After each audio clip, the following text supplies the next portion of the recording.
పూరా local. Welcome to పూరా local. నేను మీ రామలక్ష్మి. ఇక ఈరోజు వార్తాపత్రికల్లోని ప్రధాన అంశాలు చర్చించుకుందాం. మొదటిగా ఈనాడు వార్తాపత్రికను చూసుకుంటే బీసీలకు 42% రిజర్వేషన్లు, స్థానిక సంస్థల్లో అమలుకు ఉత్తర్వులు. ఇకపోతే కనుక రాష్ట్రంలో స్థానిక సంస్థల ఎన్నికలు వస్తున్నాయి. సో దానికి సంబంధించి ఈ ఎన్నికల్లో బీసీలకి 42% రిజర్వేషన్ కల్పించాలని చెప్పేసి కాంగ్రెస్ ప్రభుత్వం ఎప్పటి నుంచో ప్రయత్నాలు చేస్తుంది. సో అది ఇప్పటికైతే నెరవేరిందనే చెప్పాలి. సో నిన్న జీవో నెంబర్ 9 పాస్ చేసి దాని ద్వారా ఈ యొక్క వెనుకబడిన తరగతులు ఎవరైతే ఉంటారో వీళ్ళందరూ అంటే బీసీలందరికీ కూడా 42% రిజర్వేషన్ అనేది కూడా తీసుకొచ్చారు. ఇక మరొక వార్తను చూసుకుంటే రాష్ట్రంలో పడిపోతున్న జనన రేటు 2023 సంవత్సరంలో 15.8గా నమోదు. లింగ నిష్పత్తిలో దేశంలో అట్టడుగు నుంచి 3వ స్థానం. 1000 మంది బాలలకు 907 మంది బాలికలు. కేంద్ర గణాంక శాఖ చిల్డ్రన్ ఇన్ ఇండియా 2025 నివేదికలో ఇదైతే వచ్చిందని చెప్తుంది. అంటే ఇక మొత్తం మన దేశంలో చూసుకుంటే కనుక తెలంగాణ రాష్ట్రం అంటే చివరి నుంచి 3వ స్థానంలో ఉంది. ఈ యొక్క లింగ నిష్పత్తిలో ఈ జనన రేట్ అనేది పడిపోతుందని చెప్పేసి ఈ యొక్క నివేదికలో తేలినట్లుగా అయితే తెలుస్తుంది. ఇక మరొక వార్తను చూసుకుంటే ట్రంప్ మరో షాక్. ఔషధాలపై 100% దిగుమతి పన్ను, కిచెన్ క్యాబినెట్లు, ఫర్నిచర్, భారీ ట్రక్కులపైన బాదుడు 1 నుంచి అమల్లోకి అమెరికా అధ్యక్షుడు ట్రంప్ నిర్ణయం. ఇకపోతే ఏదైతే భారత్ ఉత్పత్తులపైన కావచ్చు మిగతా దేశాలపైన కూడా అమెరికా ప్రభుత్వం అనేది ఈ యొక్క పన్నుల భారం అనేది ఎక్కువగా చూపుతుంది. ఈ సుంకాలు అనేది పెంచుకుంటూ పోతుంది. సో దానిలో భాగంగానే ఇప్పుడు కొత్తగా ఔషధాలపైన కూడా ఏవైతే మెడికల్ పరికరాలు ఉంటాయో వాటన్నిటిని కూడా దిగుమతి చేసుకునే ఏవైతే ఉంటాయో వాటిపైన 100% సుంకాలు అనేవి విధించినట్లుగా తెలుస్తుంది. ఇది మొత్తం కూడా 1వ తారీఖు నుంచి అంటే నెక్స్ట్ మంత్ 1వ తారీఖు నుంచి అమల్లోకి వస్తుందని చెప్పేసి కూడా అంటున్నారు. ఇకపోతే ఒకసారి మనం గమనిస్తే అమెరికా దిగుమతి అయ్యే అన్ని బ్రాండెడ్ పేటెంట్ ఉన్న ఔషధాలపై 100%, ఇక వంటగదిలో బిగించే అరలు వంటి వాటిపైన అయితే 50% పన్నులు అయితే విధించినట్లు తెలుస్తుంది. ఇక ఫర్నిచర్ పైన 30%, భారీ ట్రక్కులపైన 25%గా ఈ యొక్క పన్ను అనేది ఈ సుంకాలు అనేవి పెంచినట్లుగా అయితే ఈ వార్తలో తెలియజేయడం జరిగింది. ఇక మరొక వార్తను చూసుకుంటే కాంగ్రెస్ ప్రభుత్వంపై ప్రజల్లో తీవ్ర అసంతృప్తి. జూబ్లీహిల్స్ ఉప ఎన్నికల్లో విజయం మనదే, క్షేత్రస్థాయిలో కార్యకర్తలను కార్యోన్ముఖులను చేయాలి. ఇక ముఖ్య నేతలతో సమీక్షలో కేసీఆర్, జూబ్లీహిల్స్ పార్టీ అభ్యర్థిగా మాగంటి సునీత గోపీనాథ్ పేరు ఖరారు. ఇకపోతే ఏదైతే జూబ్లీహిల్స్ ఉప ఎన్నికలు వస్తున్నాయో దానికి సంబంధించి అన్ని పార్టీలు కూడా దిట్టంగా పార్టీలను అయితే కనుక బలోపేతం చేస్తున్నాయి. సో దానికి సంబంధించి బీఆర్ఎస్ కూడా పార్టీలో అంటే ఈ ఉప ఎన్నికల్లో విజయం తమదే అన్నట్లుగా అయితే చెప్తుంది. అలాగే ఇప్పటికే పార్టీ నుంచి మాగంటి గోపీనాథ్ గారి సతీమణి సునీత గారిని కూడా ఆమె పేరు కూడా ఖరారు చేశారు. ఇక మరొక వార్త 5లోగా ఫిరాయింపులపై విచారణ, 6 నుంచి 23 వరకు సభాపతి విదేశీ పర్యటన. ఇక న్యాయవాదులను సమకూర్చుకోవాలని ఇరు పక్షాలకు లేఖలు, స్పీకర్ సమక్షంలో వాదనలకు సిద్ధమవుతున్న ఎమ్మెల్యేలు. ఇక ఏదైతే బీఆర్ఎస్ పార్టీ నుంచి కొంతమంది ఎమ్మెల్యేలు పార్టీ ఫిరాయింపుల కేసు పైన వచ్చారు. సో వాళ్ళకి అంటే వచ్చే నెల 6 నుంచి అంటే ఇప్పుడు ఈ 6 నుంచి 23 వరకు కూడా అక్కడ సభాపతి అనేది విదేశీ పర్యటన ఉండడంతో నెక్స్ట్ ఈ యొక్క వాదన అనేది నడుస్తూ ఉంటుంది. సో దానికి సంబంధించి ఇరుపక్షాలు కూడా న్యాయవాదుల్ని స్ట్రాంగ్గా ఉంచుకోవాలని చెప్పేసి కూడా వచ్చినట్లు తెలుస్తుంది. ఇక వచ్చే నెల 5లోగా విచారణ ముగించాలని సూచించినట్లుగా కూడా తెలుస్తుంది. ఇక మరొక వార్తను చేసుకుంటే ఇక ఆంధ్రజ్యోతి వార్తాపత్రికను చూసుకుందాం. ఇందులో కూడా ఏదైతే జీవో నెంబర్ 9ని జారీ చేశారో బీసీలకి 42% రిజర్వేషన్ని ఇస్తూ సో దానికి సంబంధించి ఇందులో పొందుపరచడం జరిగింది. ఇక స్థానిక ఎన్నికల్లో బీసీలకి వెనుకబడిన తరగతుల ప్రజలందరికీ కూడా 42% రిజర్వేషన్ కల్పించి ఎన్నికల్లో వాళ్ళు కూడా పాల్గొనే విధంగా అయితే వచ్చింది ఒక అవకాశం. ఇక మరొక వార్త, నూతన డీజీపీగా శివధర్ రెడ్డి నియామక ఉత్తర్వులు ఇచ్చిన సీఎం రేవంత్. ఇక 1న బాధ్యత స్వీకరించనున్న 1994 బ్యాచ్ ఐపీఎస్ అధికారి.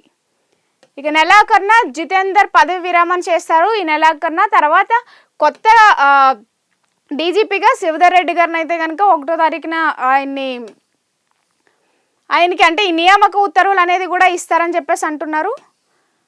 ఇక మరొక వార్త, ఫార్మా పైన కొరడా. ఇక బ్రాండెడ్ పేటెంట్ ఔషధాలపైన 100% టారిఫ్ విధించారు. అక్టోబర్ 1 నుంచి అమల్లోకి అయితే రానుంది.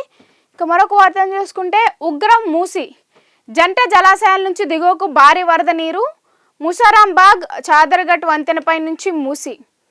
బాపుఘట్ వద్ద భారీగా వరద, 200 ఇళ్ల మునక. పునరావాస కేంద్రాలకు బాధితులు తరలింపు. ఇక మహాత్మాగాంధీ బస్టాండ్లకు పోటెత్తిన వరద నీరు. ఇకపోతే నిన్న శుక్రవారం సాయంత్రం కురిసిన భారీ వర్షానికి నగరంలోని అన్ని ప్రాంతాల్లో కూడా వర్ష నీరు అనేది చాలా ఎక్కువగా చేరుకుంది. దాంతోపాటు కూడా అక్కడ ఉన్న జలాశయాలు కూడా ఎక్కువగా ఉప్పొంగి, ఇక చూసుకుంటే మెయిన్గా ఈ వార్తలో చూసుకుంటే మహాత్మాగాంధీ బస్టాండ్, ఎంజీబీఎస్ బస్టాండ్ మొత్తం కూడా ఇవన్నీ మునిగిపోయాయని చెప్పేసి అయితే అంటున్నారు. ఇక హైదరాబాద్లోని ముషారాంబాగ్ వద్ద పొంగు పొర్లుతున్న మూసి. ఇంకా ఈ యొక్క వర్షానికి మూసి నీరు కూడా జనావాసాల్లోకి అయితే రావడం జరిగింది.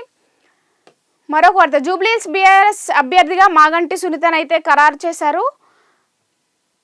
ఇక హమాస్ను అంతం చేస్తాం, ఇజ్రాయెల్ ఎలాంటి ఒత్తిళ్లకు లొంగదు. ఐరాసలో నేతన్యాహు నిరసన నడుమ ప్రసంగం. పలు దేశాల ప్రతినిధులు సామూహిక వాకౌట్ అని చెప్పేసి ఈ యొక్క వార్తలో తెలియజేయడం జరిగింది. ఇకపోతే ఎలుగుబంటి దాడిలో దంపతులు మృతి. 2 పిల్లలను కన్నతల్లే చంపింది. 9 నెలల క్రితం చిన్న కొడుకుని సంపులో వేసి ఇప్పుడు పెద్ద కొడుకుని ఉరి వేసింది. లేదులే, ఇంక ఈ 2 తీసేయండి. 2 వార్తలు చదివాను కానీ అది తీసేయండి. సో ఇక మరొక వార్తాపత్రికను చూసుకుంటే సాక్షి. ఇందులో కూడా ఏదైతే స్థానిక సంస్థల ఈ యొక్క రిజర్వేషన్లో 42% బీసీలకు ఇవ్వడం జరిగింది. అలాగే మరొక వార్తను చూసుకుంటే, ట్రంప్ ఫార్మా షాక్, ఔషధ దిగుమతులపై 100% సుంకం మోత. ఇక కిచెన్ క్యాబినెట్లు, ఇక బాత్రూమ్ వ్యానిటీలపై 50%, ఫర్నిచర్లపై 30% సుంకం విధించారు. ఇది అక్టోబర్ 1 నుంచి కూడా అమల్లోకి రానుంది. పర్యాటకం పెట్టుబడులు ఉపాధి. పర్యాటక దినోత్సవం సందర్భంగా పలు కార్యక్రమాలు ప్రకటించనున్న సీఎం. 15,000 కోట్ల పెట్టుబడులు, 50,000 మందికి ఉపాధికి సంబంధించి నేడు ఒప్పందాలు.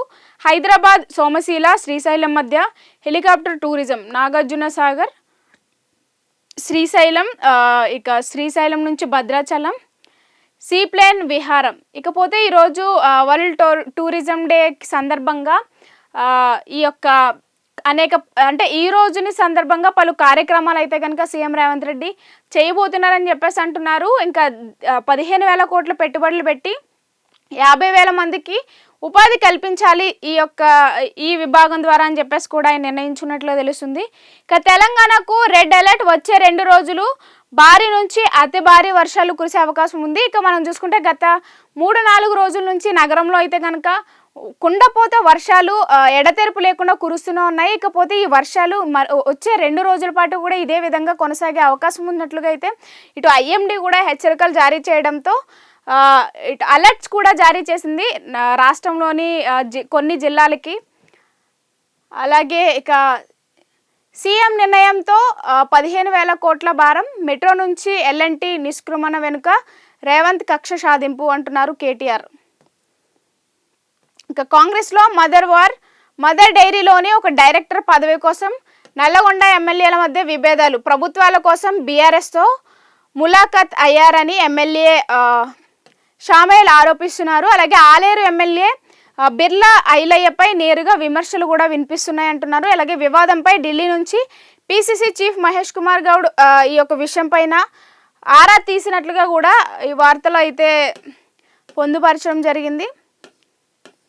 సో అలాగే ఇందులో మరొక ముఖ్య వార్తలు చూసుకుంటే మెయిన్గా మహిళా సాధికారతకు కృషి. ప్రధాని మోదీ బీహార్లో ముఖ్యమంత్రి మహిళా రోజ్గార్ యోజనను వర్చువల్గా ప్రారంభించారు. అలాగే 75 లక్షల మంది పేద మహిళల ఖాతాల్లోకి 10,000 చొప్పున బదిలీ చేస్తామని చెప్పేసి ఈ యొక్క స్కీమ్ తీసుకొచ్చినట్లుగా తెలుస్తుంది. అలాగే సామాజికవేత్త వాంగ్చుక్ అరెస్ట్. సామాజికవేత్త సోనం వాంగ్చుక్ను పోలీసులు అరెస్ట్ చేశారు. లదాఖ్కు రాష్ట్ర హోదా కోరుతూ ఇటీవల లేహ్లో చెలరేగిన హింసలో 4 మృతి చెందిన విషయం తెలిసిందే. అయితే సోనం వాంగ్చుక్ ఒక సామాజికవేత్త. అంటే ఈ సమాజం కోసం ఎప్పుడు కూడా ఆయన పోరాడుతూ ఉంటాడు. అయితే లదాఖ్కి సెపరేట్గా ఒక రాష్ట్ర హోదా కావాలని చెప్పేసి కోరుతూ ఈ మధ్య అనేక అల్లర్లు కూడా చెలరేగాయి. దానికి సంబంధించి ఈయనైతే అరెస్ట్ చేసినట్లుగా తెలుస్తుంది. అలాగే ఇక అమెరికా పాక్ మధ్య బంధం బలపడుతుంది. డొనాల్డ్ ట్రంప్ పాక్ ప్రధానమంత్రి షెహబాజ్ షరీఫ్ అలాగే ఆర్మీ చీఫ్ అసీం మునీర్తో తాజాగా వైట్ హౌస్లో సమావేశమైనట్లుగా కూడా ఇందులో అయితే తెలియజేయడం జరిగింది. ఇకపోతే ఈరోజు ప్రధాన వార్తాపత్రికల్లోని ముఖ్య అంశాలు అయితే ఇవి. మళ్ళీ రేపటి వార్తాపత్రికల్లో కలుద్దాం. చూస్తూనే ఉండండి పూరా లోకల్.